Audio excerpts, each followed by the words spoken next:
کہنے پہ گھر چلے جائیں. یہ منہ اور مسحور کی دال.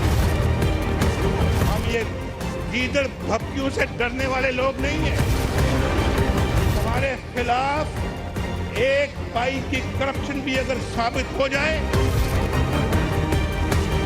1 منٹ میں نواز شریف اپنے گھر چلا جائے گا. جنہوں نے یہ یونیورسٹی بند کی ہے, جنہوں نے اسکول بند کیا, ان کے خلاف آپ نے ایکشن لینا ہے. السلام علیکم.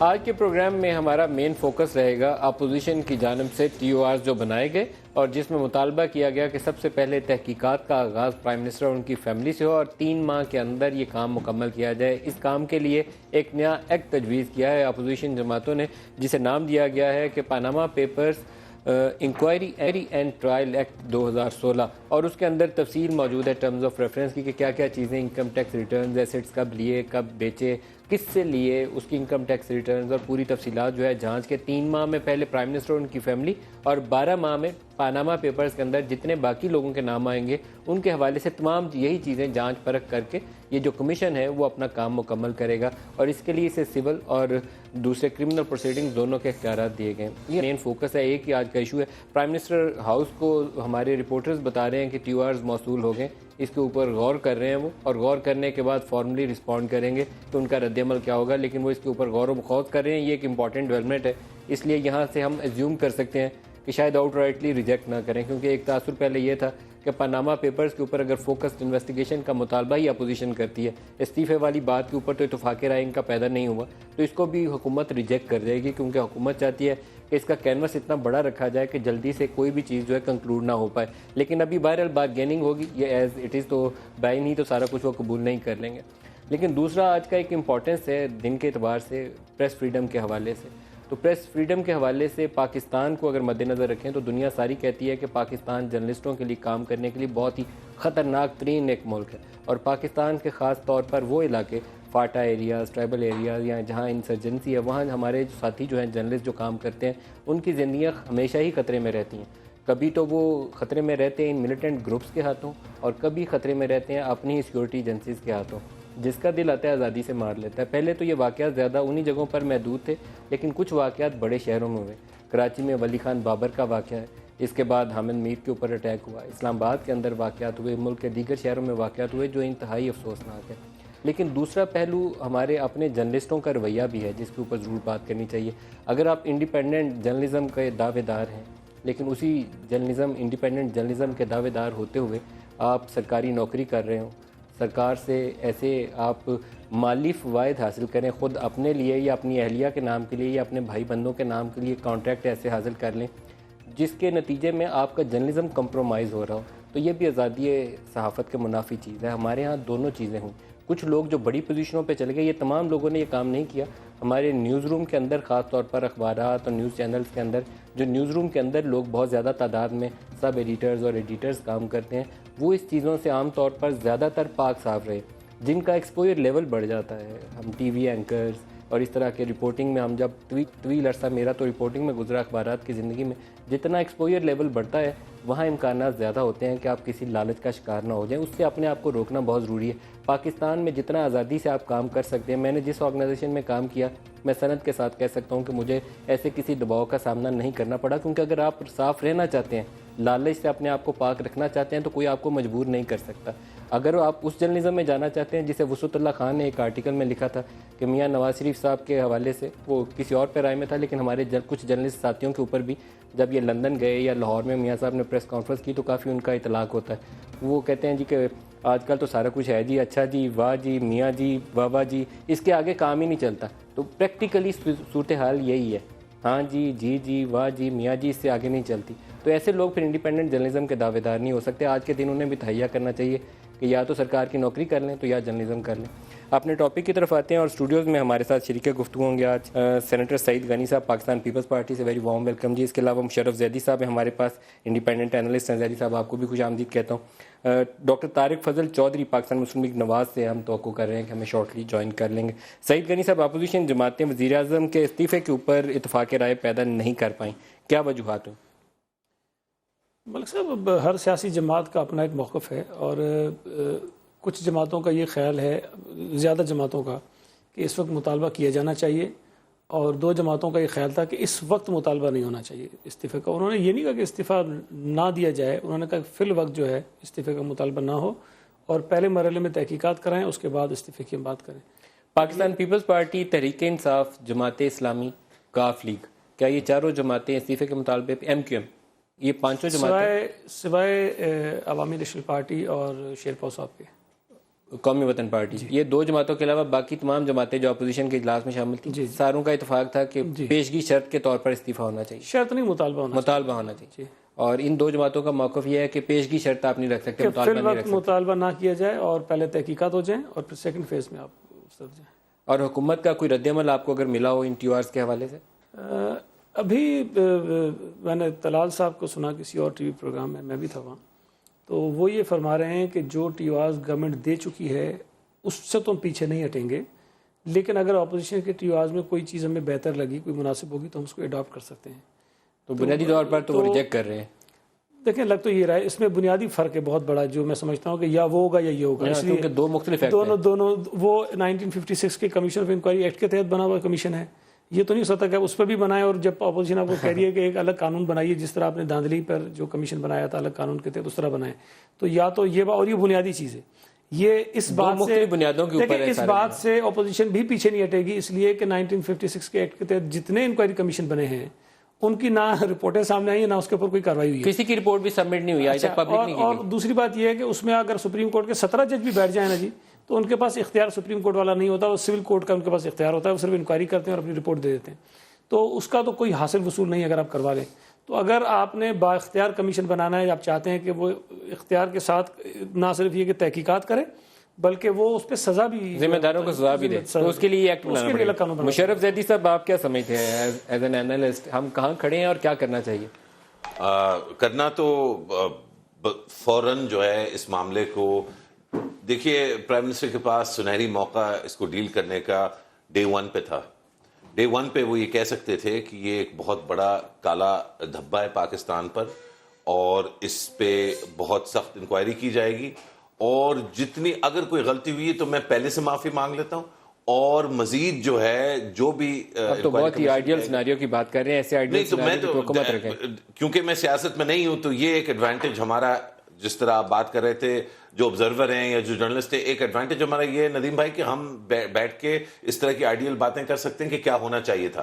اب کیونکہ دیکھیں، اب آپ کو یہ نہیں لگا اس سارے پروسیس میں حکومت کے لیے جو پاکستانی طرز سیاست ہے اس میں ایک آئیڈیل سیناریو یہ ہے کہ ڈیلے اینڈ ڈیریل، ڈیلے کریں، اپوزیشن بڑھتی جائے گی، ابھی 9 کو ایک اور فہرست آنی ہے، 4-6 بندے پی ٹی آئی کے اور آئیں گے، 4-6 بندے پیپلز پارٹی کے اور آئیں گے، نہیں، وہ ڈی کانسنٹریٹ ویسے ہی کر دے گا۔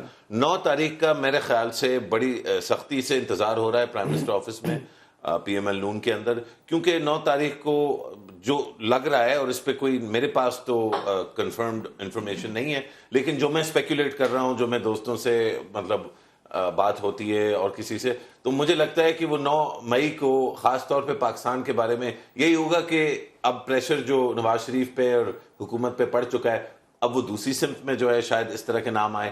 لیکن دیکھیں، آپ بالکل درست فرما رہے ہیں، ہونا یہی ہے کہ کچھ نہیں ہونا۔ جتنے پہلے انکوائری کمیشن تھے ان کا بھی کچھ نہیں ہوا، ان میں فالٹ عمران خان کی یا نواز شریف کی یا راحیل شریف کی نہیں تھی، اور پاکستانی تھے اور نام تھے، یا اب نام بدل گئے ہیں، لیکن حالات اور طرز عمل جو ہے وہ ایگزیکٹلی وہی ہے جو پہلے رہا ہے۔ یہ ڈیلے اور ڈیفلیکٹ ہوتا رہے گا۔ اس ڈیلے اور ڈیفلیکٹ کے اس پروسیس میں جو بدمزگی پیدا ہو چکی ہے اور جو مزید بدمزگی پیدا ہونے والی ہے، صرف ہم شاید یہ التجا ضرور کر سکتے ہیں، چاہے آپ اس کو آئیڈیل کہیں یا رومانٹک کہیں، کہ دونوں اطراف سے یہ درخواست کرنی چاہیے کہ ہمارا جو نیشنل ڈسکورس ہے، جو یہ سنجیدگی سے کچھ کرنے کی کوشش کریں، سنجیدگی سے نہیں، ایک دوسرے کی تنقید بھی کریں، بالکل فرض بنتا ہے اپوزیشن کا۔ ایک بہت بڑا ایشو ہے کہ پرائم منسٹر، ان کی فیملی کا نام اس طرح کی چیز میں آیا ہے، تو اس پہ تنقید اور سوال اٹھانا جو ہے اپوزیشن کا، اگر وہ نہیں کرے گی تو وہ اپنا کام نہیں کر رہی ہوگی، لیکن اس کا پھر جو جواب ہے وہ جوابی کارروائی میں بھی ایک کوئی کنسٹرکٹیو طریقے سے آگے بڑھے نا۔ حکومت سے بھی پوچھتے ہیں جی، ڈاکٹر طارق صاحب ہمیں جوائن کر چکے ہیں۔ طارق فضل چودھری صاحب، حکومت اپوزیشن کے ٹی آرز کے اوپر کیا پوزیشن ہے؟ قبول ہے نہیں قبول ہے. کوئی ایک جواب دیجیے. بسم اللہ الرحمن الرحیم. قبول ندیم یا صاحب نہیں گزارش یہ ہے کہ حکومتیں اپنے دروازے کبھی بھی بند نہیں کرتی, مذاکرات کے دروازے ہمیشہ کھلے رہتے ہیں, اور اپوزیشن کو ہر معاملے پہ پرائم منسٹر صاحب نے بڑی فراغ دلانہ طریقے سے, ہماری سینئر قیادت نے کنسلٹیشن بھی ہماری رہی ہیں, مشاورت بھی چلتی رہی ہے, اور اس کے ساتھ ساتھ ہم ڈیلیبریشنز میں رہے ہیں, باتیں کئی ان کی مانی بھی گئی ہیں, جو ماننے والی تھیں ضرور مانی ہیں. ابھی بھی یہ بات جو مانی گئی ہے ایک اعلیٰ ترین عدالتی کمیشن اور وہ بھی چیف جسٹس صاحب کی سربراہی میں, وہ بھی منوان اپوزیشن کی بات مانی گئی ہے. اپوزیشن کے ٹیوارز منظور ہیں آپ کو؟ دیکھیں بات یہ ہے کہ ٹی او آر جب مان لیں گے تو اس کے بعد کوئی پی او آر نکل آئے گا, جب پی او آر مان لیں گے تو کوئی سی آر اس کا مطلب ہے آپ کو اپوزیشن کے ٹیوارز قبول نہیں ہیں. اپوزیشن کو ایک چیز جو ہے آؤٹ رائٹلی وہ ریجیکشن سیاست کرنی ہے. اپوزیشن سیاست کے بغیر زندہ ظاہر ہے, ہم نے بھی کرنی ہے, انہوں نے بھی کرنی ہے, یہ کی مجبوری ہے. سعید غنی صاحب ابھی گیس ورک کر رہے تھے آپ لوگوں کے جوابات سے کہ حکومت قبول نہیں کر رہی ہے, تو آپ واقعتاً قبول نہیں کر رہے. میں تھوڑا سا صورتحال آپ کے سامنے یہ رکھنا چاہ رہا ہوں کہ آپ اللہ تعالیٰ اور آپ کو میڈیا کو ترقی دے, اس کی وجہ سے اب سیاست ایک بالکل نیا رخ اور نیا ٹرینڈ اختیار کر چکی ہے. اب آپ دیکھیں پاکستان تحریک انصاف کو بالخصوص اپوزیشن کی باقی بھی جماعتیں اب وہ چائے کی پیالی میں طوفان لے کے آئی ہوئی ہیں. یہ پاناما لیکس میں پاکستان کا نام تو نہیں ہے نا, صرف بہت سارے اور ممالک کا نام آیا. آپ کا یہ جو جملہ ہے نا, جملے کے اندر ہی آپ کا طرز حکومت جو ہے سارا واضح ہو جاتا ہے. طرز حکومت نہیں, چائے کی پیالی میں طوفان لے کر آئی ہے, لوگوں کی دنیا میں حکومتیں اڑ گئی. ہم کیمرون پہ احتجاج کریں, اگر آپ مجھے لوگوں نے بزرگ ادھر کا مٹی پاؤ تسلسل سے بولنے دیں گے, 2 جملے تسلسل سے بولنے دیں گے, میرا خیال ہے کہ بات میں سمجھانے کی جو کوشش کر رہا ہوں میں سمجھا پاؤں گا. وہ میں نے اس لیے کہا کہ چائے کی پیالی میں طوفان, کہ دیکھیں کتنے ممالک میں کا نام آیا, کو 70 سے زائد ممالک ہے غالباً, آپ کی زیادہ ریسرچ ہے میرے سے بھی. پاکستان پوری دنیا میں واحد ملک ہے جہاں اتنا بڑا عدالتی کمیشن بنا ہے, اتنے بڑے فورم پہ بنا ہے. بٹ نتھنگ ڈوئنگ کمیشن نہیں, یہ جو 56 کا کمیشن ہے نا, ہم نے کوئی چیف جسٹس صاحب کو خدا نخواستہ ہاتھ باندھ کے کمیشن, آپ مجھے اس کمیشن کا نام لیں جس کی رپورٹ پبلک کر کے آپ نے 1956 کے ایکٹ کے تحت بنائی تھی, اور رپورٹ پبلک کی ہو, اور کسی کو پکڑ, کسی ایک کو, کسی آپ بتا دیں پی این کو کمیشن جو ہے, جو حمود الرحمان کمیشن کی رپورٹ انڈیا سے لیک ہو گئی تھی, ہمیں مجبوری کے عالم میں پوری رپورٹ جب گئی تھی. کہاں ہے رپورٹ؟ الجزیرہ نے لیک کی تھی. کہاں ہے ایبٹ آباد کی رپورٹ؟ ان پہ کوئی عمل نہیں ہوا. وہ سارے ریلیز کل تھا 2 مئی. کہاں ہے ایبٹ آباد کمیشن؟ کچھ ہم جو ہمارے جو میری عرض سنیں نا, جو ہماری, لیکن اس کی ذمہ داری ندیم صاحب, اس کی ذمہ داری پی ایم ایل نون حکومت پہ نہیں ہے, ایبٹ آباد کمیشن پوچھ لیں, یا وہ ضرور پوچھا جا سکتا ہے. کی ہدایت پہ لکھا گیا ہے, چیف جسٹس صاحب کو جو ریکویسٹ کی گئی ہے.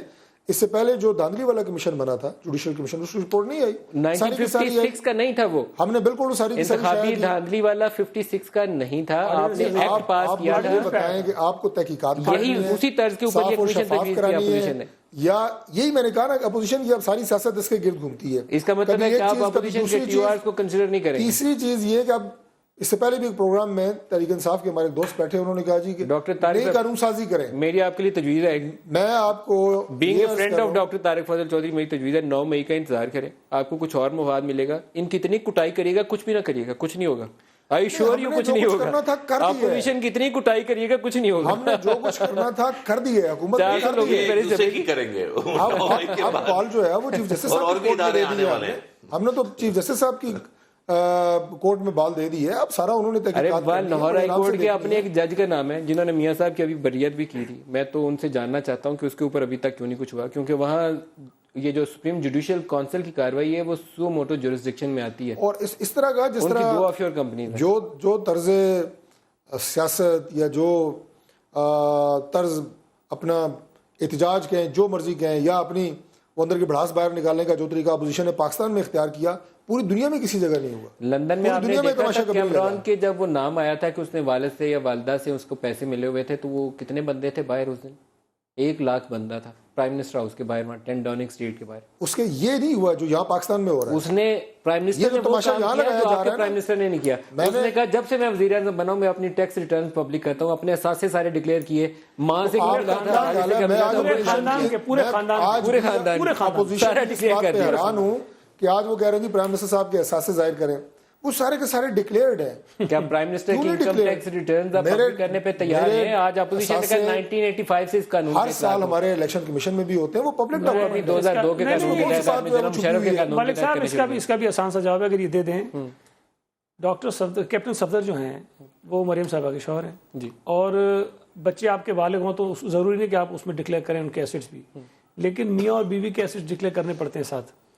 کیپٹن صفدر نے کیا یہ جو مریم صاحبہ کا انٹرسٹ ہے آف شور کمپنی کے اندر, یہ تو کہتے ہیں کہ پتہ نہیں وہ بینیفیشری نہیں ہے, وہ ٹرسٹی ہیں, لیکن جو بھی ہیں, اگر کسی بینک اکاؤنٹ میں میرے 5 روپے بھی پڑے ہوں اور وہ اکاؤنٹ زندہ ہو تو مجھے اس اپنے ایسٹس ڈکلیریشن کے اندر وہ مینشن کرنا پڑتا ہے کہ فلاں بینک فلاں برانچ میں یہ اکاؤنٹ نمبر میرا ہے جس کے اندر 5 روپے. اچھا, جو رپورٹس کیپٹن صفدر نے مریم صاحبہ کی اس آف شور کمپنی کے اندر جتنا بھی انٹرسٹ ہے, چاہے وہ ٹرسٹی ہیں چاہے وہ, کوئی ڈکلیئر نہیں کیا ہوا ہے. انہوں نے کہا صرف ایک گاڑی ہے وہ بھی تحفے میں ملی ہے یو اے ای سے, مطلب وہ نہیں ڈکلیئر کیا ہوا نا, جو آف شور کمپنیز کا حوالہ ہے وہ نہیں کیا ہوا ہے. تو یہ کہنا کہ جی جو الیکشن کمیشن کو ہر سال ہم دیتے ہیں اس کے اندر ہے, تو میرا خیال ہے کہ یہ تو مذاق نہ کریں نا کسی کے ساتھ. اگر دوسری میں ذرا ایک بات کروں نا, پھر الیکشن کمیشن کی بات میں کہہ رہا ہوں, اگر بات چھپی ہے تو وہ کنسیلمنٹ ہے, وہ تو ڈسکوالیفائی ہوتے ہیں. بڑا آسان کیپٹن صفدر کو ڈسکوالیفائی کیا. میں کہتا ہوں کہ اگر مریم بی بی کو ایسا ایسٹ نکلا ہے, میں نہیں کی بات میں اضافہ کر رہا ہوں, یہ صحیح کہہ رہے ہیں. پھر آپ کو مریم صفدر سے یہ پوچھنا پڑے گا کہ آپ کی انکم ٹیکس ریٹرنز میں اس آف شور کمپنیز کا تذکرہ ہے, کوئی بھی ایم این اے چاہے وہ کیپٹن صفدر ہو, دیکھیں اس میں اگر بات چھپی ہوئی سامنے آتی ہے وہ بتا ڈسکوالیفائی ہوتا ہے. ہمارا ایم این اے بھی ڈسکوالیفائی ہوا ہے گجرانوالا سے, آپ کو پتا ہے دوبارہ الیکشن لڑ کے آیا ہے. دیکھیں کسی کو تو سیکریفائس آپ کو کرنا پڑے گا. سارے اس میں ملک صاحب تیاری رکھیے اس کی. ملک صاحب دیکھیں نا, یہ ایشو اتنا کمپلیکیٹڈ, یہ جان بوجھ کے بنا رہے ہیں. پہلی بات تو یہ واضح ہے کہ جو آف شور کمپنیز جتنی پاناما میں بنی ہیں وہ وہاں کے قانون کے مطابق بنی ہیں. اس پر تو ہم نہیں کہتے نا کہ جی وہاں قانون ہے پھر بھی آپ نے کیوں بنائی, چلے آپ نے بنا لیا. جو اعتراض بنیادی طور پر وزیر اعظم صاحب کی فیملی پر آیا ہے اس کا سبب یہ ہے کہ حسن نواز, حسین نواز, محترمہ مریم نواز صاحبہ, کلثوم نواز صاحبہ, چودھری نثار علی خان, صدیق الفاروق صاحب اور ان کے اور لیڈر جو ہیں, ان تمام لوگوں کے جو اسٹیٹمنٹس آئے ان کی پراپرٹی کے حوالے سے, ان سب میں تضاد ہے. کسی ایک فرد کا بیان یا کوئی انٹرویو جو ہے وہ کسی دوسرے سے میچ نہیں کرتا ہے. اگر اس کے اندر کنٹراڈکشن ہے لیکن اس کے باوجود بھی آپ یہ سمجھتے ہیں اور کہتے ہیں کہ جی میاں صاحب کے اوپر بے بنیاد الزامات ہیں اور ہم نے چائے کی پیالی میں طوفان برپا کیا ہوا ہے, آپ کی بات ٹھیک ہوگی.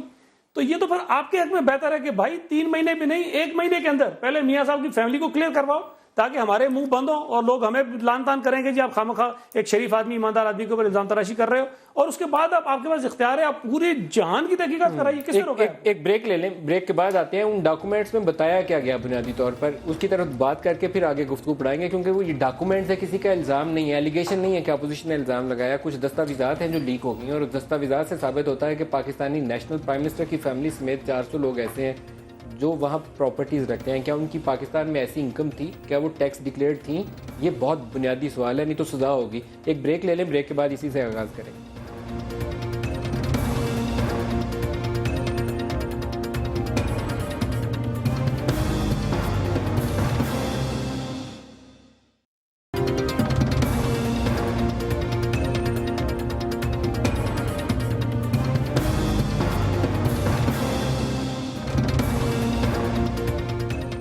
پروگرام میں دوبارہ خوش آمدید کہتے ہیں. پاناما پیپرز 3 اپریل کو ایک بین الاقوامی فرم جو تھی لا فرم, اس کا ڈیٹا لیک ہوا اور اس میں پاکستانیوں کے ساتھ ساتھ دنیا بھر کے لوگوں کے نام آئے. کسی نواز شریف صاحب کے خلاف کسی پی ٹی آئی یا پیپلز پارٹی نے یہ سازش تیار نہیں تھی کی.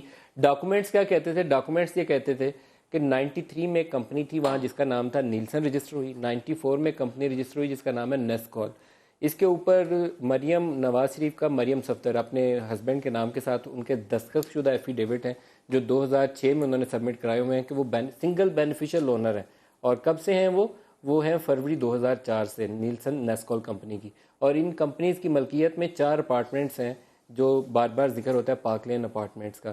یہاں سے براہ راست وہ ایویڈنس سامنے آ جاتی ہے. پھر ایک کمپنی اور کا نام سامنے آتا ہے منروا انویسٹمنٹ جو ہے, اس کے ذریعے یہ کمپنیاں رجسٹر کروائی گئیں. اسی طریقے سے حسین اور حسن کی کمپنیاں ہیں. تینوں کے اوپر کمپنیز کے اوپر کافی ڈیٹیلز ہیں, ڈاکومنٹڈ ہے, دستخط شدہ ایفیڈیوٹ ہے اور کمپنی کے سگنیچرز ہیں. اور یہ ڈسکلوز کیسے ہوئی؟ ڈسکلوز اس طریقے سے ہوئی کہ پہلے ڈائریکٹرز بتائے نہیں گئے تھے. لا چینج ہوئے 9/11 کے بعد, جب انہوں نے کہا یہ ٹیرر فائنانس جو ہے اس کا راستہ ڈھونڈنا ہے, روکنا ہے آپ نے, یہ ٹیرر فائنانس فلو نہیں کرے دنیا میں. انہوں نے پوچھا کہ آپ اس کے جو بینیفیشل اونر ہیں, جو اس کے مالک ہیں, اصل سامنے تو ایک کمپنی تھی لا فرم, اصل مالک کون ہے اس کا نام بتائیے. جب یہ سوال پوچھا گیا تو مجبوری کے عالم میں جواب دینا پڑا کہ اس کی اصل مالک مریم صفدر ہیں. یہ لیٹرز ہیں اس کمپنی کے, سائنڈ لیٹرز ہیں, لیٹر ہیڈ کے اوپر ہیں, کوئی ایلیگیشن نہیں ہے, باقاعدہ ڈاکومنٹری ایویڈنس ہے. دنیا ساری میں ایسا ہوا, کیمرون کے حوالے سے آیا, اس کو وضاحت دینی پڑی, باقی ممالک میں ہوا, وہاں تفتیش کا عمل شروع ہو گیا. پاکستان میں ایلیگیشن, الزام تراشی کا عمل جاری ہے اور پتہ نہیں کب تک جاری رہے گا, اس کے متعلق بھی کچھ معلوم نہیں. مشرف صاحب دوبارہ آپ کی طرف آؤں گا. آج اپوزیشن نے ایک ٹی او آرز بنا کے سبمٹ کیا، آپ کو لگتا ہے یہ ایک بہتر راستہ ہے، یہ قابل قبول ہیں؟ وہ کہتے ہیں پاناما اسپیسیفک رہے، وزیر اعظم سے شروع کریں، 3 ماہ میں مکمل ہو، باقی جتنے لوگ آتے ہیں 400 لوگ، وہ 1 سال کے اندر سب کو سزائیں دے کر یہ کمیشن اپنا کام مکمل کرے۔ کیا اگر تو یہ سچ ہے کہ موسیک فونسیکا جس فرم کا نام ہے جس کی فائلیں لیک ہوئی ہیں وہ واحد اس طرح کا لا فرم ہے جو اس طرح کے کام کرتا ہے، اس کو سمجھنا ضروری ہے، اس کی پیچیدگی کو۔ ایک بیسکلی لائرز ہیں، انہوں نے مل کے ایک فرم کھولا پیناما میں اس لیے کھولا کہ ان کا جو لاز اور ریگولیشنز ہیں وہ بہت ڈھیلی ہیں، وہاں پہ آپ آ کے چیزیں خرید بھی سکتے ہیں، اپنے پیسے وہاں ڈال بھی سکتے ہیں۔ تو یہ وہ لائرز ہیں جو ایک پورا راستہ بناتے ہیں بین الاقوامی نظام اور ٹیکس نظام۔ کیا یہ طریقہ کار درست ہے یا نہیں؟ اسے چھوڑیں، وہ بہت لمبی بحث میں چل جائیں گے۔ یہ طریقہ کار جو اپوزیشن نے پرپوز کیا ہے کہ 3 ماہ اور 12 اگر ماہ، موسیک فونسیکا مونوپلی ہے، گلوبل مونوپلی، اور کوئی فرم نہیں ہے، پھر تو یہ صرف پیناما لیکس کیا پہ فوکس دنیا کرنا کے ٹھیک باقی ہے۔ ممالک نے پہلے باقی 100 کمپنیوں کو ڈھونڈنے کی کوشش کی، یا انہوں نے جو ایویڈنس تھی اس کی روشنی میں کام کیا؟ آپ خود بتائیے، Global باقی evidence ممالک میں تو ایک آئس لینڈ کے پرائم منسٹر تھے، انہوں نے بذات خود استعفیٰ دے دیا۔ ڈیوڈ کیمرن نے 20,000 پاؤنڈ لیے تھے اپنے والد صاحب کی کمپنی سے، وہ ڈکلیئر کر دیا، اور اپنی جو ٹیکس کی چیزیں تھیں امریکہ نے کیا کیا؟ وہاں پہ مطالبہ، امریکہ نے تو کچھ نہیں کیا، امریکہ نے پاناما کے بینکس کے ساتھ اس نے ایگریمنٹ کیا ہے کہ پوری ڈیٹیلز وہ ان کو سبمٹ کرے گا، لیکن امریکن نام، آسٹریلین ٹیکس کوئی اتھارٹی بڑا نام امریکن ابھی آیا نہیں، کیونکہ ابھی ساری فائلز ریلیز نہیں ہوئی ہیں۔ 9 مئی کو اور files Australian release tax authorities نے ٹیکس فراڈ کی انویسٹیگیشن آغاز کر دی، انہوں نے کہا ہم نے 800 جو ٹیکس نہ دہندگان تھے ڈیٹیکٹ کر لیے جو وہاں بیٹھ کے انویسٹمنٹ کر رہے ہیں۔ مسئلہ کیا ہے؟ ہمارے یہاں کیا ایف ہوا؟ بی آر کون چلاتا ہے؟ آپ جواب دیجئے اس کا، ایف بی آر کون چلاتا ہے؟ اسحاق ڈار صاحب چلاتے ہیں، کیونکہ جب اسحاق ڈار صاحب فائنانس منسٹر ہوتے ہیں تو سب کچھ وہ چلاتے ہیں، ٹھیک ہے، خاص طور پہ اکنامکس اور فائنانس سے منسلک جو چیزیں ہیں۔ اس کا یہ مطلب ہے کہ اگر ایف بی آر کل کوئی چیز اناؤنس کرتی ہے تو اس میں لوگوں کا کیا اعتماد ہوگا؟ پی پی پی تو نہیں مانے گی، اگر خود they can speak for them selves, نہ پی ٹی آئی مانے، کوئی نہیں مانے گا، شاید پی ایم ایل نون کے اندر لوگ کہیں کہ یار یہ کیا مذاق، مطلب ایف بی آر تو کچھ نہیں۔ تو ہمارے اداروں پہ اور ہمارے جو جمہوری سویلین ادارے ہیں ان پہ خاص طور پہ کسی کا کوئی اعتماد نہیں ہے۔ پھر اپوزیشن نے جو کمیشن پرپوز کیا ہے وہ صحیح ہے؟ جو مطالبہ ہے کہ کمیشن ہونا چاہیے وہ تو درست ہے، لیکن یہ مطالبہ کہ اس کی شروعات صرف اور صرف پیناما لیک سے ہونی چاہیے، اس پہ سوال اٹھ سکتا ہے کہ مطالبہ یہ ہونا چاہیے۔ میں آپ کو بریک کروں گا، حامد خان صاحب ہمیں جوائن کر رہے ہیں پاکستان تحریک انصاف سے۔ حامد صاحب السلام علیکم۔ وعلیکم السلام۔ حامد صاحب، دو تین سوالوں کے آپ سے جواب چاہیں گے۔ آج آپ اس میٹنگ کا حصہ تھے جہاں یہ ٹی او آرز اپوزیشن نے فائنلائز کیے ہیں، آپ کہتے ہیں کہ یہ پاناما اسپیسیفک رہے، جو لا ہے صرف پاناما کے اوپر فوکس رہے، اور 3 مہینے میں وزیر اعظم اور 12 ماہ میں باقی لوگوں کے اوپر تفتیش مکمل کر کے سزائیں دے دے، یہی کہتا ہے آپ کا قانون؟ جی ٹائم لائنز یہی ہیں۔ ٹائم لائنز یہی ہیں۔ کیا یہ قانون جو ہے یہ گلوبل سٹینڈرڈ سے مطابقت رکھتا ہے، یا کوئی ہم اس کے دنیا سے ہٹ کے کچھ کرنے کی کوشش کر رہے ہیں؟ نہیں، یہ تو ہم نے اسپیشل لا کے لیے کہا ہے کہ اسپیشل لا بنایا جائے جس کے ٹرمز آف ریفرنس کے مطابق ہونے چاہیے اور اس کے پاورز اینڈ پروسیجر اس کے مطابق ہونے چاہیے، اور اس میں کوئی ایسی بات نہیں ہے اس لا میں جس کی جو کہ فیئرنیس اور ٹرانسپیرنسی کے اصولوں کی سے متضاد ہو۔ یہ آپ سمجھتے ہیں کہ بالکل فیئر اور ٹرانسپیرنٹ ہے، لیکن اگر 9 مئی کو جو نیا ڈسکلوجر ہوگا، 9 مئی کو پتہ چلے کہ تحریک انصاف کے 8-10 بندے ہیں، ان کا نام بھی آ گیا ہے، تو ان کے اوپر بھی اسی قانون کا اطلاق ہوگا؟ ہو جائے جی، ہم تو بالکل نہیں کہہ رہے کہ یہ صرف پرسنل اسپیسیفک ہونا چاہیے، ہم تو کہہ رہے ہیں جس کا بھی نام آتا ہے پاناما لیکس میں وہ جواب دہ ہے، کوئی بھی ہو، وہ کسی پارٹی سے بھی اس کا تعلق ہو، ہم کسی کو شیلڈ نہیں کر رہے۔ لیکن آپ یہ چاہتے ہیں کہ اپوزیشن جماعتوں کا موقف یہ ہے کہ یہ رہے پاناما اسپیسیفک، اسے جنرلائز نہ کیا جائے، دنیا بھر کے تمام جرائم جو ہیں، ٹیکس چوری کا، قرضوں کی معافی کا، وہ اس میں شامل نہ ہے، پاناما اسپیسیفک ہوگا۔ تو بیسکلی یہ تو پھر سٹا ہو گیا نا کہ جس نے اس فرم کو استعمال کیا وہ تو کٹہرے میں اس کو کھڑا کر دیں گے، اس کے ساتھ ہونا کچھ نہیں ہے، پاکستان ہے، لیکن چلیں وہ تھوڑی سی اس کی بےزتی ہو جائے گی، لوگ اور گال گلوچ ان کو دے لیں گے، 400 لوگ ہوں گے، 800 لوگ جو بھی 9 مئی کے بعد نام آتے، لیکن وہ لوگ جو زیادہ خوش قسمت تھے جنہوں نے کسی اور لا فرم سے کیا، انہوں نے شاید وہ برٹش ورجن آئیلینڈز میں کچھ کیا، سیشلز میں کیا، دبئی میں کیا، ان کے جو پاناما پیپرز جرم کے جو ہے علاوہ وہ یہ ہے کہ آپ کی لک خراب تھی کہ آپ پیناما لیکس میں آئے. جرم یہ نہیں ہے کہ پاکستان سے بغیر حساب کتاب کے پیسے نکالے گئے. جرم کا تعین کرنا ہے کہ کون سے جرم کو ہم انویسٹیگیٹ کرنا چاہتے ہیں. یہ ان کا سوال یہ ہے کہ اگر پاناما پیپرز والے کو پکڑا جائے گا تو اگر کسی اور آف شور کمپنی سے جس کا نام پاناما سے ہٹ کے کچھ اور ہوگا تو اگر اس میں اس نے انویسٹمنٹ کی ہوئی ہے تو اس کو تو نہیں پکڑیں گے آپ, اس کو تو چھوڑ دیں گے. دیکھیے وہ اس کے ایمبیڈ میں نہیں آئے گا, لیکن اور قوانین تو ہے نا, اس میں وہ آ سکتا ہے. کن قوانین میں وضاحت کریے گا؟ تو پھر وہ قوانین وضاحت کریے گا, وہ کون سے قوانین ہیں؟ قوانین ہے جس میں نیب بھی ہے, اس میں اور بھی قوانین ہے جس میں کہ پبلک آفس ہولڈرز کو آپ پکڑ سکتے ہیں, اور بھی جو قوانین ہیں. دیکھیے نا, یہ تو چونکہ ایک کیا حامد خان صاحب ہمارے پاس وہ ول ہے کہ ہم نے نیب قوانین کو استعمال کرتے ہوئے کچھ کرنا ہے؟ میں یہاں آپ سے ایک سوال کرنا چاہوں گا. نواز شریف صاحب کا جب یہ نامینیشن پیپرز فائل ہوئے تو ان کے اوپر بھی نیب کا ایک پینڈنگ کیس تھا ولفل لون ڈیفالٹ کا, اور اس کے اوپر وہ ہائی کورٹ میں اپیل میں تھے. شاید ابھی کچھ ہی دن پہلے یہ چند ماہ پہلے وہ لاہور ہائی کورٹ سے ان کی بریت بھی ہوئی ہے. تو ہمارے ہاں تو یہ طریقہ کار ہے, ایک اپیل فائل کر لیں تو پھر کچھ نہیں ہوتا. تو نیب آپ کی کیسے انویسٹیگیٹ کرے گی؟ دیکھیے یہ اس بات سے تو ہم بھی آگاہ ہیں کہ پاکستان میں جو معاملات ہیں احتساب کے کس انداز سے ماضی میں چلائے گئے ہیں, اور کس طرح سے انویسٹیگیٹنگ ایجنسیز جو ہیں وہ کس طرح اپنے رول پلے کرتی ہیں اور وہ کس طرح فیور کرتی ہیں. لیکن حامد صاحب ایک وکیل کی حیثیت سے, وکیل رہنما کی حیثیت سے, آپ کو نہیں لگتا کہ جسٹس فاروق عرفان کا نام آیا ہے تو اس کے اندر ہماری عدلیہ کو خود سے کارروائی کا آغاز کرنا چاہیے؟ دیکھیے وہ تو ٹھیک ہے, وہ عدلیہ کا کام ہے. دیکھیے اگر کوئی چیز ایسی ہے تو ان کے پاس آرٹیکل 209 کے تحت اختیارات ہیں. تو باقی سب کے لیے آرٹیکل بھی ہیں اور قوانین بھی ہیں, لیکن پرائم منسٹر کے لیے ایک اسپیشل لا. عدلیہ نے وہ کام کیوں نہیں کیا؟ عدلیہ میرا خیال ہے کہ ان کے سامنے یہ مسئلہ آیا ہوا ہے, اور آپ کے بہت سی بار ایسوسیشنز کے بھی ریزولوشن سلسلے میں پاس ہوئے ہیں. دیکھیے یہ جو جسٹس فاروق عرفان کا کیس ہے اور سعد ملک کیوم صاحب دوسرے شخص ہیں جن کا وہاں آف شور کمپنیز ہیں, یہ دونوں شخصیات کے اوپر بڑا واضح دیکھنا پڑے گا. جسٹس ملک کیوم صاحب ایس جی ایس کو ٹیکنا وہ کال سیف الرحمان کی کے اوپر سزائیں طے کر رہے تھے, اور جسٹس فاروق عرفان صاحب 24 سال پرانا کیس ہے میاں صاحب کے اوپر ایسٹ بیونڈ مین کا, جس میں انہوں نے اس کی بریت کی ہے میاں صاحب کی. ان کی 2 آف شور کمپنیز نکل آئی ہیں. کیا وکلا اس کے اوپر وکلائز نہیں ہونا چاہیے؟ پرائم منسٹر کو تو آپ ہٹ کر رہے ہیں, کیا ایک جج کے اوپر سوال نہیں آپ کو اٹھانا چاہیے؟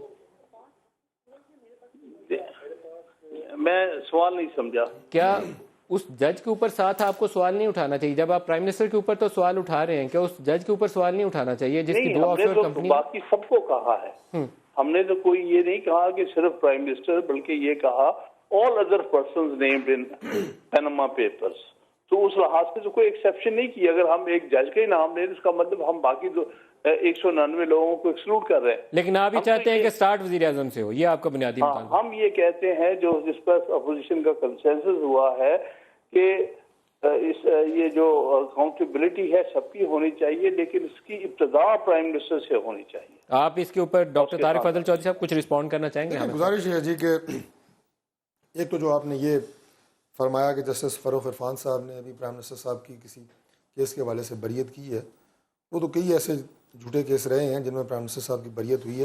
لیکن ان جج صاحب کو میں ذاتی طور پر جانتا ہوں, یہ ایک بہت بڑی بزنس فیملی سے ان کا تعلق ہے, اور یہ ہینگ ٹین, میں نام آپ کو بتا دیتا ہوں, جو بہت بڑا ایک چین ہے, اس میں بہت سارے کاسمیٹکس اور پتہ نہیں کپڑوں کا بہت بڑا ایک وہ چین ہے, انٹرنیشنل چین ہے, وہ یہ ان کی فیملی اس کی اونر ہے. تو یہ ایک بہت بڑے بزنس کے مالک ہیں, یہ صرف کوئی جج نہیں ہے. اس لیے میں کہا تھوڑی سی میں وضاحت آپ کو کر دوں.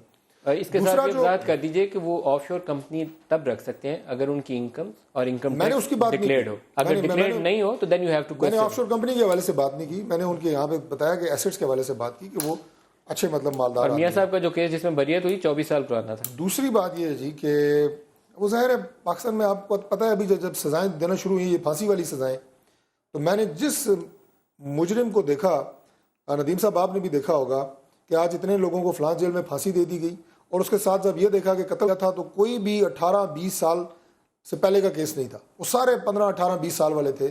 اس کا مطلب یہ ہے قتل کرنے کے بعد 15-18-20 سال بعد انہیں پھانسی. میاں صاحب کے ساتھ ویسے خاص محبت تھی دونوں کیسز کے اندر, نیب کے پاس اختیار تھا کہ اپیل کر سکتے تھے, انہوں نے اپیل بھی کرنا پسند نہیں کیا. یہ ہمارے عدالتی سسٹم کے اندر یہ ہے کہ اس میں ڈیلے ہوتی ہے. جہاں تک آپ نے یہ بات کی کہ جی یہ ابھی جو حامد صاحب نے بات کی کہ جی ٹیکس چوری کا اور منی لانڈرنگ اور یہ ان کا نام کیوں لے رہے ہیں. بنیادی بات یہ ہے کہ الزام ہماری لیڈرشپ کے اوپر یہ لگایا جا رہا ہے کہ منی لانڈرنگ کے ذریعے پیسہ پاکستان سے باہر لے کے جایا گیا. وہ پیسہ کیا تھا؟ وہ پیسہ جی کرپشن کا تھا، وہ پیسہ جناب ٹیکس ایویژن تھی، وہ کنسیلمنٹ تھی، وہ پیسہ جو ہے یہاں پہ انلیگل منی تھا. اس لیے ہم نے اس کو ٹی او آر کا حصہ بنایا کہ آپ اس کی بھی چھانٹ بین کریں. پہلی بات، اگر پیسہ آیا اور آپ کہہ رہے ہیں جی کہ فلاں فلاں فلاں الزام ہے آپ کی لیڈرشپ پہ، اس کی بھی چھانٹ بین کر لیں. اور اس کے بعد جو ٹریل ہے اس کا اگر گیا ہے پاکستان سے وہ بھی آپ کے سامنے آ جائے گا. ہم نے تو اس کو براڈ بیس ایک نہیں، وہ صرف ریکمینڈیٹری کمیشن ہے، اس کے علاوہ وہ کوئی سزا نہیں دے سکتا کسی کو. یہ تو سزا دینے کا تو آج بھی پرائم منسٹر نے بنو میں جب جلسہ کیا اور تقریب سے کہا، انہوں نے کہا ایک پائی کی کرپشن میرے ذمہ نکل آئے. آپ کا قانون کہتا ہے کہ 85 سے آغاز ہو. 85 میں میاں صاحب پہلی دفعہ چیف منسٹر پنجاب بنے تھے. آپ 85 سے چاہتے ہیں کہ تفتیش ہو. دیکھیں، ایک تو میں جو مشرف صاحب نے کہا نا، جو چیز ابھی سامنے آئی نہیں ہے، یہ بالکل ٹھیک کہہ رہے ہیں کہ اور بھی ایسی فرمز ہو سکتی ہیں جن کے پاس آف شور کمپنیز ہو. 100 سے زیادہ ایسی بڑی کمپنیز، لیکن اگر کسی کی آئی نہیں ہے تو آپ انتظار کریں گے کہ نہیں پہلے وہ آئیں، پہلے ان کو نکالیں پھر ان کو کریں. اس ملک میں اگر ایک دن کے اندر 50 ڈکیتیاں ہوتی ہیں، وہ 3 ڈکیت پکڑے جاتے ہیں کہ جی یہ فلاں آدمیوں نے کیے ہیں اور باقی نہیں پکڑے گئے، تو آپ کہیں گے نہیں یہ جو 100 ڈکیتیاں ہو گئی پہلے ان کو بھی تلاش کریں گے یہ کون ہے، پھر ان 3 کو بھی سزا دیں. لیکن آپ ڈاکوؤں سے تشبیہ دے رہے ہیں ان کو. نہیں، میں مثال دے رہا ہوں کہ بھائی مطلب سامنے تو آپ کے بھی لوگ آئیں گے اس میں. اگر آتے تو دیں. بہت مار پیٹے کی واپس جانے کے بعد. اگر ندیم صاحب آئے ہیں تو ان کے خلاف بھی اسی طرح سے کارروائی ہونی چاہیے جس طرح وزیر اعظم صاحب کے خلاف ہو رہی ہے. یہ تو کوئی نہیں کہہ رہا کہ جی وزیر اعظم صاحب کے جو فیملی کے نام آئیں ان پہ کریں اور باقی جو 200 کے نام ہیں ان کو آپ چھوڑ دیں. یہ تو کسی نے نہیں کہا نا، ہم تو کہہ رہے ہیں ان پہ بھی کریں. لیکن آپ چونکہ پاکستان کے وزیر اعظم ہیں، آپ کو آپ کے اوپر لگنے والے الزامات کو جلدی دھلنا چاہیے اگر وہ غلط ہیں. اس لیے کہ جب دنیا میں آپ جاؤ گے پاکستان کی نمائندگی کرنے کے لیے تو یہ اچھا تو نہیں لگے گا. مورل برڈن جو ہوتا ہے نا ایک بینگ ہیڈ ہمارے آف دی ملک میں شاید گورنمنٹ، اتنا لوگ اس کو نہ محسوس کریں، لیکن اگر جو ڈیولپڈ کنٹریز ہیں وہاں جب آپ جائیں گے تو ایک میرا خیال ہے کہ جو کانفیڈنس لیول ہے وہ وزیر اعظم صاحب کا کم تو ہوگا. آنکھیں جھکا کے نہیں کھڑا ہونا چاہیے کہ دنیا یہ دیکھے کہ ان کے اوپر یہ میں سمجھتا ہوں کہ ایک بریک لے لیں جس نقطے پہ. بریک کے بعد اور بات کرتے ہیں. ہمارے ساتھ رہیے.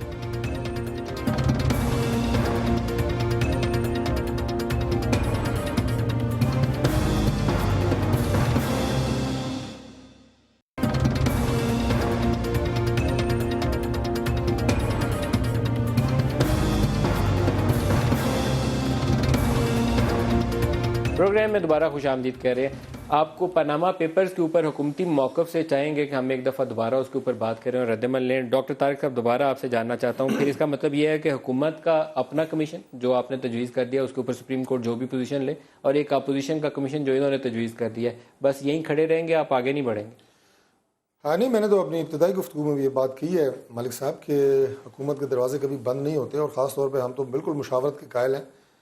آپ سب جانتے ہیں کہ پہلے دن سے جب سے ہم نے حکومت سنبھالی ہے، کسی بھی معاملے کے اوپر جو پاکستان میں قومی سلامتی کے ایشوز رہے ہیں، بہت سارے ایسے سیکیورٹی کے ایشوز رہے ہیں، بہت ساری انویسٹمنٹ کے حوالے سے پاکستان میں جو سی پیک ہوا، تو ہر معاملے میں ہم نے مشاورت کی ہے. سولو فلائٹ ہم نے کبھی بھی نہیں لی. بہت سارے ایشوز کے اوپر پوائنٹ سکورنگ کر سکتے تھے، نہیں کی. ہم نے تمام اپوزیشن کی جماعتوں کو، تمام اسٹیک ہولڈرز کو ساتھ لے کے چلے ہیں. اس میں بھی ہم اپنے دروازے بند نہیں کر رہے. ہم ضرور بات چیت کریں گے، ان کی کوئی ریزنیبل بات ہے ضرور وہ مانیں گے، لیکن اپوزیشن کو بھی چاہیے کہ وہ اس ایشو کے اوپر صرف سیاست برائے سیاست نہ کرے. اس میں آپ کو اگر آپ دیکھیں کہ جس طرح کی بیان بازی اپوزیشن کی طرف سے آ رہی ہے، چیز کیا لگی آپ کو؟ نہیں، میں تو آپ عرض کر رہا ہوں نا کہ اس کے اوپر آج انہوں نے اعلان کیا ہے کہ ہم نے بنائے ہیں، ہماری ٹیمیں دیکھیں گی اس کو، ہم خود بھی دیکھیں گے. ہم اس پہ جو میں نے عرض کی اپوزیشن سے کہ سیاست برائے سیاست نہ کریں. بہت ساری اور فیلڈز ہیں، اس میں کھیلیں، ہمارے ساتھ سیاست کریں، پارلیمنٹ میں کریں، باہر کریں. لیکن جو زبان وہ استعمال کر رہے ہیں، جو طریقہ کار وہ اختیار کر رہے ہیں، لوگوں کے اندر تاثر ہے، وہ پوری دنیا کے اندر بھی ٹرینڈ جاری ہے، وہ پاکستان میں بھی لوگ توقع رکھتے ہیں کہ 400 لوگوں کے اوپر اگر ایویڈنس اویلیبل ہے تو ان 400 لوگوں کو سزا دیں تاکہ آئندہ کے لیے بھی اس چوری کا راستہ روکا جائے. آپ سمجھتے ہیں کہ یہ کام ہو سکتا ہے پاکستان میں؟ نہیں، میں نہیں سمجھتا کہ ہو سکتا ہے. کیوں نہیں ہو سکتا؟ کیونکہ اس کا کوئی وہ نہیں ہے، اس کا کوئی بیک گراؤنڈ نہیں ہے. آپ نے خود ابھی بڑی خوبصورتی سے یہ بیان کیا کہ کتنے گہرے اور کتنے پرانے لنکس ہیں اقتدار میں جو لوگ رہ چکے ہیں، اور جو اس اقتدار کے دوران جن کی ترقیاں ہوئی ہیں اس نظام کے اندر، جو ہمارے اداروں میں، چاہے وہ کپتان سے جنرل کوئی بنا ہو، چاہے وہ میجسٹریٹ سے کوئی جو ہے سپریم کورٹ جج بنا ہو، چاہے وہ انٹری لیول 17ویں گریڈ افسر سے فیڈرل سیکرٹری بنا ہو، اس پورے نظام میں یا پولیس سروس میں جو ہے، یہ پورے نظام میں یہ بہت گہرائی تک موجود ہے یہ جو تعلقات ہیں اور جو ریلیشن شپس ہیں. ابھی نیب کا تذکرہ ہوا تھا, آپ کو پتہ ہے 99 میں جب جنرل مشرف نے نیب بنائی تھی تو اس کے پاس ان کمپنیز کے حوالے سے, آف شور کمپنیز کے حوالے سے ڈھیر سارا ڈیٹا اور انفارمیشن تھی. یہ سارا ڈیٹا, بلکہ اس سے زیادہ ڈیٹا, یہ جو اب اور نیب نے اس کے اوپر ایکٹ نہیں کیا. نہیں کیا, اور اس وقت فوجی حکومت تھی اور اس کو کوئی نہیں روک رہا تھا. اور اس وقت یہ 8 بجے 9 بجے 10 بجے 11 بجے جو یہ ہم گفت و شنید جو چل رہی ہے پچھلے 10-15 سال, اس وقت اس کا بھی کوئی وجود نہیں تھا. میرا خیال ہے 1 یا 2 چینل تھے, لیکن ایکٹ نہیں کیا اور کوئی ادارے نہیں تھے. بالکل ایکٹ نہیں کیا, نہ ہونے دیا. کیوں؟ کیونکہ دیکھیے یہ ایشو پی ایم ایل نون ورسز پی پی پی نہیں ہے, چاہے جتنے بھی ناٹک بازی اور ڈرامے بازی ہم جو ہے ان شوز پہ بیٹھ کے کر لیں. ایشو جو ہے وہ غریب اور امیر کا ہے. ابھی بات ہو رہی تھی ججز کا کہ آپ جو ہے کورٹ میں لے جائیں وہ پھر 20 سال لگتے ہیں. کبھی کسی امیر بندے نے پاکستان میں سزا جو ہے چکائی ہے کسی چیز پہ؟ دیکھیے کیا ہوتا ہے, جب بھی آپ دیکھتے ہیں کہ جیل میں کون, صرف غریب آدمی آپ کو جیل میں, امیر آدمی نہیں ملتا. یہ جو 400 لوگوں کی بات ہو رہی ہے یہ اپنے لیے انصاف خرید لیں گے, وہ کہہ رہے ہیں اپنے لیے انصاف خرید لیں گے, بڑے امیر لوگ ہیں. دیکھیں یہ تو بدنصیبی سے یہاں ہوتا رہا ہے اور بہت ساری مثالیں, وہ تفصیل کسی اور دن بتا دوں گا. لیکن جو اعتراض کر رہے ہیں ہمارے ڈاکٹر صاحب کے, جی بڑی بد زبانی ہو رہی ہے. دیکھیں ممکن ہے کہ کئی سیاسی لیڈرز نے کوئی ایسی الفاظ استعمال کیے جو ان کو نہیں کرنے چاہیے, لیکن کیا کوئی ان کا اگر وزیر یہ کہے کہ میں ٹانگیں توڑ دوں گا, کوئی ان کا چیف منسٹر یہ کہے کہ جی کتے تو بھونکتے رہتے ہیں, کوئی ان کا جو انفارمیشن منسٹر ہے جو خود بڑے نرم مزاج کے آدمی اچھی طرح بات کرتے ہیں, اگر ان کے آپ انداز دیکھیں اب جو کچھ ہو گیا پچھلے کچھ دنوں کے اندر, چلیں اپوزیشن کے اندر تو یہ بعض لوگ چاہتے ہوں گے کہ ہم حکومت کو تھوڑا غصہ دلائیں تاکہ وہ خراب ہو. لیکن اگر حکومت کے اندر بیٹھے ہوئے خود لوگ یہ کوشش کر رہے ہیں کہ اپوزیشن کو غصہ دلائیں تاکہ ہمارے پر اور چڑھائی کریں, تو پھر ان کی میں بس واہی کر سکتا ہوں کہ عقل مندی. اس پروگرام کا وقت ختم ہو گیا, لیکن ہمارے انفارمیشن منسٹر آج کل ایسے الفاظ بھی استعمال کرتے ہیں, پرہیز کر جاتے ہیں. ویسے وہ جن کے متعلق وہ کہتے ہیں کہ بعد میں وضو کرنا پڑتا ہے. سینیٹر سعید غنی صاحب, مشرف زیدی صاحب, ڈاکٹر طارق فضل چودھری صاحب, بہت شکریہ, اور حامد خان صاحب بھی ہمارے ساتھ ہیں. آج کے پروگرام سے اتنا ہی, اجازت دیجیے, خدا حافظ.